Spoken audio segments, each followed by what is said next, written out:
Mining company కేసులో CBI court ఇవాళ తుది తీర్పు ఇవ్వబోతోంది. నిబంధనలకు విరుద్ధంగా ఇనుప ఖనిజ గనులు అక్రమంగా తవ్వేశారని గాలి జనార్దన్ రెడ్డికి చెందిన ఓబులాపురం మైనింగ్ కంపెనీపై ఆరోపణలు ఉన్నాయి. ఈ కేసులో గాలి జనార్దన్ రెడ్డి, ఆయన పిఏ అలీఖాన్, మాజీ మంత్రి సబితా ఇంద్రారెడ్డి, శ్రీనివాస్ రెడ్డి, వాల్మీకి రాజగోపాల్, మాజీ ఐఏఎస్ కృపానందంపై అభియోగాలు నమోదయ్యాయి. ఈ కేసులో 14 ఏళ్ల తర్వాత ఇప్పుడు తుది తీర్పు వెలువరించబోతోంది సిబిఐ కోర్టు. ఓఎంసీ అక్రమ తవ్వకాలపై 2009 డిసెంబర్ 7న అప్పటి ఉమ్మడి రాష్ట్ర సీఎం రోసయ్య సిబిఐకి ఫిర్యాదు చేసిన విషయం తెలిసిందే. ఓఎంసీ కార్యకలాపాలను నిషేధిస్తూ జీవో కూడా జారీ చేశారు. అయితే ఈ కేసుకు సంబంధించి 2011లో సిబిఐ తొలి ఛార్జ్ షీట్ దాఖలు చేసింది. మొత్తం 219 మంది సాక్షులను ఈ కేసులో విచారించి దాదాపు 3400 పేజీలతో ఛార్జ్ షీట్ ని దాఖలు చేసింది సిబిఐ. ఇక 884 కోట్ల రూపాయల ప్రజాధనం లూటీ చేశారని సిబిఐ అభియోగాలు మోపింది.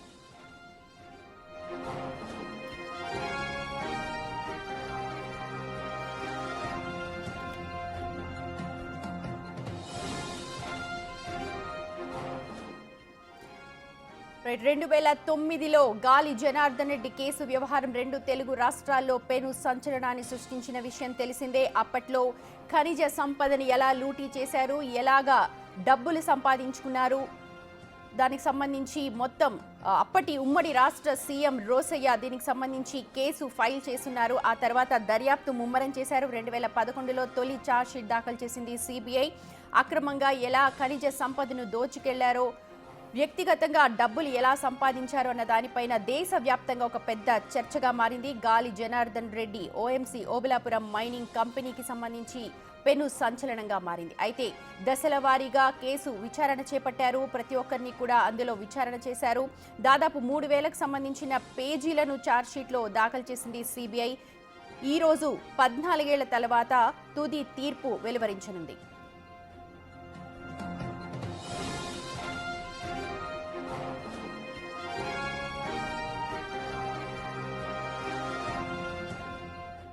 మా ప్రతినిధి సురేష్ ఉన్నారు లైవ్ ద్వారా మనకు మరిన్ని అప్డేట్స్ అందిస్తారు. సురేష్, గాలి జనార్దన్ రెడ్డి అంటంగానే అందరికీ గుర్తొచ్చేది మైనింగ్ మాఫియాకి సంబంధించి అప్పట్లో ఎలాగా డబ్బులు దోచుకున్నారు, దానికి సంబంధించి ప్రతి ఒక్కరు చర్చనీయాంశంగా అమరైన విషయం తెలిసిందే. ఇది 14 ఏళ్ల క్రితం మాట.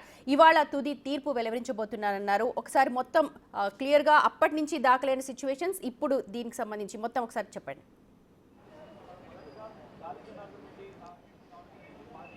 రాజశేఖర రెడ్డి ప్రభుత్వంలో మైనింగ్ అనుమతులు పొంది ఏదైతే మైనింగ్ అనుమతి ఇచ్చారో దానికి మించి తవ్వకాలు జరిపారో దానికి సంబంధించి గత ప్రభుత్వంలో రోసయ్య గుర్తించి సిబిఐకి ఫిర్యాదు చేయడం జరిగింది. దీనికి సంబంధించి ఓబులాపురంలో సరిహద్దులు కూడా పూర్తిగా చెరిపేసే విధంగా మైనింగ్ చేసి విదేశాలకు ఎక్స్పోర్ట్ చేసి కోట్ల రూపాయలు ప్రజాధనాన్ని పూర్తిగా లూటీ చేశారని చెప్పేసి కూడా సిబిఐ కేసు నమోదు చేసి దర్యాప్తు చేసింది. ఈ కేసులో గాలి జనార్దన్ రెడ్డి అరెస్టు సమయంలో చాలా కీలకమైన విషయాలు బయటపడ్డాయి. ఆయన ఇంట్లో ప్రతి వస్తువు కూడా బంగారంతో చేపించుకున్నటువంటి వస్తువులు సిబిఐ గుర్తించింది. హెలికాప్టర్లు, ఖరీదైన కార్లు, వీటన్నిటిని కూడా సీజ్ చేసింది సిబిఐ. ఆ తర్వాత ఈ కేసుకు సంబంధించి అనేక మందిని విచారణ జరిపింది.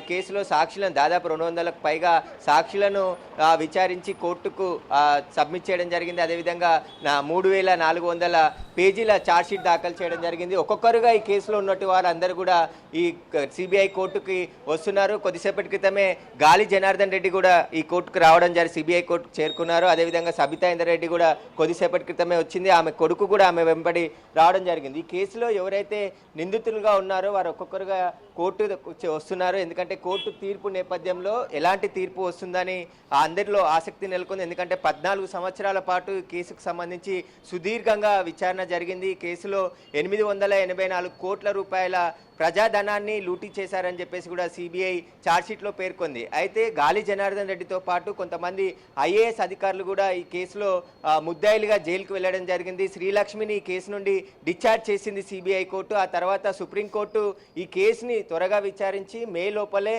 పూర్తి తీర్పు వెల్లడించాలని చెప్పేసి ఆదేశాలు జారీ చేయడంతో సిబిఐ కోర్టు ప్రస్తుతం ఈరోజు తీర్పు వెల్లడించేందుకు సిద్ధమైంది. మరికొద్దిసేపట్లోనే సిబిఐ కోర్టు ఓబులాపురం మైనింగ్ కేసుకు సంబంధించి పూర్తి తీర్పును వెల్లడించనుంది. అయితే ఓబులాపురం మైనింగ్ చేసే సమయంలో గాలి జనార్దన్ రెడ్డి అనేక అక్రమాలకు పాల్పడ్డాడని చెప్పేసి కూడా సిబిఐ గుర్తించింది. అక్కడ ఉన్నటువంటి ఓబులాపురంకి సంబంధించిన ఊరు గ్రామ ప్రజలు ఎంతో ఇబ్బందులు ఎదుర్కొన్నారు. ఈ మైనింగ్ వల్ల అనేక ఇబ్బందులు ఎదుర్కొంటున్నామని చెప్పేసి ఎదిరించిన వారిని అందరినీ కూడా అక్కడ బెదిరింపులకు దిగడం, వారిపై కేసులు నమోదు చేసి అక్రమంగా జైలుకు పంపించడం కూడా జరిగినట్టు తెలిసింది. అక్కడ వేల కొద్ది లారీలు రోజు ఆ ఓబులాపురం చుట్టూ ఉన్నటువంటి గ్రామాల నుంచి వెళ్ళేది. ఆ గ్రామాల్లో రోడ్డు ప్రమాదాల వల్ల కూడా చాలా మంది చనిపోయారు. దానికి సంబంధించిన కొంతమంది గ్రామస్తులు సుదీర్ఘంగా పోరాటం చేసిన ఫలితం లేకుండా పోయింది. అయితే ఆ సిబిఐ కేసు నమోదు చేసిన తర్వాత గాలి జనార్దన్ రెడ్డి అరెస్టు సమయంలో కూడా అనేక ఖరీదైన ఆస్తులు అనేవి గుర్తించడం జరిగింది. కళ్ళు చెదిరిపోయేటువంటి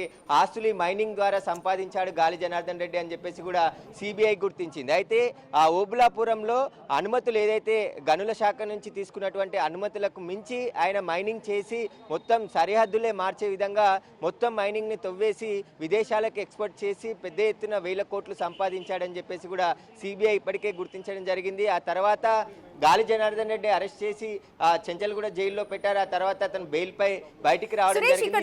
అప్పట్లో ఒక ఎంపీ సహాయంతో ఇది బెంగళూరు హైదరాబాద్ బార్డర్స్ కి సంబంధించి మైనింగ్ సంబంధించి అప్పట్లో ఒక మంత్రి అండదండలు ఉన్న ఎంపీ అండదండలతో ఇదంతా వ్యవహారాన్ని నడిపారని చెప్పి కూడా చాలా జరిగింది. దానికి సంబంధించి కూడా చెప్పండి.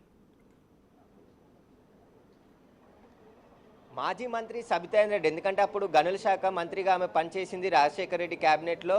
ఆమె అనుమతులు ఇచ్చింది. ఆమె కూడా ఈ కేసులో అభియోగాలు సిబిఐ మోపింది. ఆమె కూడా సిబిఐ కోర్టుకు రావడం జరిగింది. ఈ కేసులో ఐఏఎస్ అధికారులు కూడా చాలామంది పాత్ర ఉన్నట్టు అప్పుడు సిబిఐ గుర్తించింది. కొంతమందిని అరెస్ట్ చేసి జైలుకు కూడా పంపించింది. అయితే ఈ కేసుకు సంబంధించి సరిహద్దులు కూడా పూర్తిగా చెడిపేసే విధంగా, ఎందుకంటే ఆంధ్రప్రదేశ్ కర్ణాటక బార్డర్లో ఓబులాపురం ఉంటుంది. ఆ ఓబులాపురంకి సంబంధించిన మైనింగ్ సంబంధించి ఏవైతే అనుమతులు తీసుకున్నారో ఆ అనుమతులు కాకుండా మొత్తం ఆ ఊరికి సంబంధించిన సరిహద్దులు పూర్తిగా తొలగించే విధంగా మైనింగ్ కు పాల్పడ్డారు. ఓపెన్ మైనింగ్, ఎందుకంటే మొత్తం బాంబులు పెట్టి బ్లాస్టింగ్ చేసి వీలైనంత ఎక్కువ అక్కడ ఉన్న గనులన్నిటిని కూడా త్వరగా తవ్వే విధంగా గాలి జనార్దన్ రెడ్డి ప్రయత్నించి మొత్తం అక్కడ ఉన్నటువంటి గనులన్నిటిని కూడా తవ్వేసి ఎక్కువగా డబ్బులు సంపాదించాడనే సిబిఐ అభియోగాలు మోపింది. అయితే ఆ మాజీ మంత్రి పాత్ర పైన కూడా సిబిఐ అనేక ఆధారాలు సేకరించి ఛార్జ్షీట్లో కోర్టుకు తెలపడం జరిగింది. ప్రస్తుతం సిబిఐ న్యాయమూర్తి మరికొద్ది సేపట్లోనే ఈ తీర్పు వెల్లడించనున్నాడు. దాదాపు 3400 పేజీల ఛార్జ్షీట్ని దాఖలు చేసింది. ఈ కేసుకు సంబంధించిన అన్ని ఆధారాలను ఎవిడెన్స్తో సహా సిబిఐ అధికారులు దర్యాప్తు చేయడం జరిగింది. అప్పటి సిబిఐ జేడి లక్ష్మీనారాయణ ఈ కేసుని దర్యాప్తు చేశాడు. స్వయంగా ఆయననే గాలి జనార్దన్ రెడ్డి ఇంటికి వెళ్ళి గాలి జనార్దన్ రెడ్డిని అరెస్ట్ చేసి హైదరాబాద్ తీసుకొని రావడం జరిగింది. ఆ తర్వాత సిబిఐ కోర్టులో హాజరుపరిచి కేసుకు సంబంధించిన పూర్తి ఆధారాలన్నిటిని కూడా సేకరించారు. అయితే మైనింగ్ మాఫియాకి సంబంధించి సిబిఐ అనేక ఆధారాలు సేకరించి కోర్టుకు సబ్మిట్ చేయడం జరిగింది. నిందితులంతా కూడా మొత్తం ఏదైతే ఖనిజ సంపద ఉంటుందో దాన్ని దోచేసుకొని పంచుకున్నారని చెప్పేసి కూడా సిబిఐ ఛార్జ్షీట్లో పేర్కొంది. కాబట్టి అధికారులకు కూడా కింది స్థాయి అధికారులతో పాటు ఆ మైనింగ్ డిపార్ట్మెంట్లో అందరికీ ముడుపులు చెల్లించి అటువైపు ఎవరు చూడకుండా గాలి జనార్దన్ రెడ్డి పూర్తిగా ఆయన మొత్తం ఒక సామ్రాజ్యాన్ని ఏర్పాటు చేసుకొని అప్పుడు ఇదంతా కూడా మైనింగ్కి పాల్పడ్డట్టు అధికారులు గుర్తించడం జరిగింది.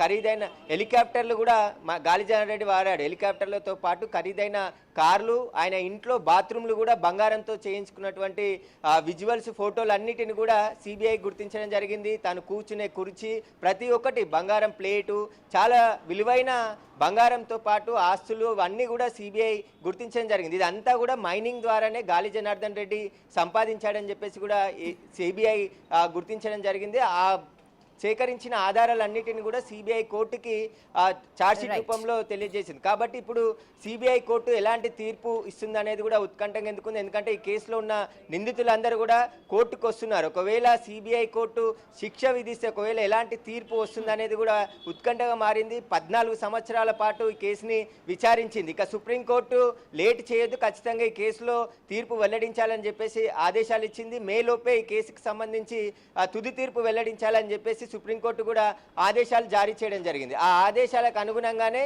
ఈ నాంపల్లి సిబిఐ కోర్టు విచారణ పూర్తయింది. ఆ విచారణ పూర్తయింది కాబట్టి ఇప్పుడు ఈరోజు తీర్పు వెల్లడిస్తుందని చెప్తున్నారు. మరికొద్ది సేపట్లోనే ఒక హాఫ్ అన్ అవర్ 1 అవర్లోనే సిబిఐ న్యాయమూర్తి తీర్పు వెల్లడించే అవకాశం ఉంది. ఇప్పటికే గాలి జనార్దన్ రెడ్డితో పాటు సబితా ఇంద్రారెడ్డి మరికొంతమంది కేసులో ఉన్నటువంటి వారందరూ కూడా సిబిఐ కోర్టుకు చేరుకుంటున్నారు.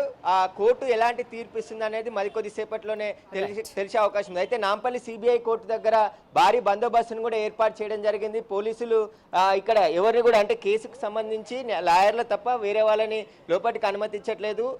ఖచ్చితంగా లోపల తీర్పు వచ్చినంత వరకు కూడా ఇక్కడ భారీ బందోబస్తును ఏర్పాటు చేయడం జరిగింది. అందరూ కూడా ఈ కేసులో ఉన్నటువంటి నిందితులంతా ఒక్కొక్కరుగా ఇప్పుడు చేరుకుంటున్నారు కాబట్టి మరికొద్ది సేపట్లోనే సిబిఐ కోర్టు తీర్పు వెల్లడించనుంది. ఈ తీర్పు పైన సర్వంతా ఉత్కంఠ నెలకొంది. Right Suresh, thank you so much. మొత్తానికి 14 ఏళ్ల సుదీర్ఘ విచారణ తర్వాత ఇప్పుడు ఓబులాపురం మైనింగ్ కేసు వ్యవహారానికి సంబంధించి నాంపల్లి సిబిఐ కోర్టు తీర్పు వెలువరించనుంది. ఎటువంటి తీర్పు వెలువరిస్తుందోనని ప్రతి ఒక్కరూ ఉత్కంఠగా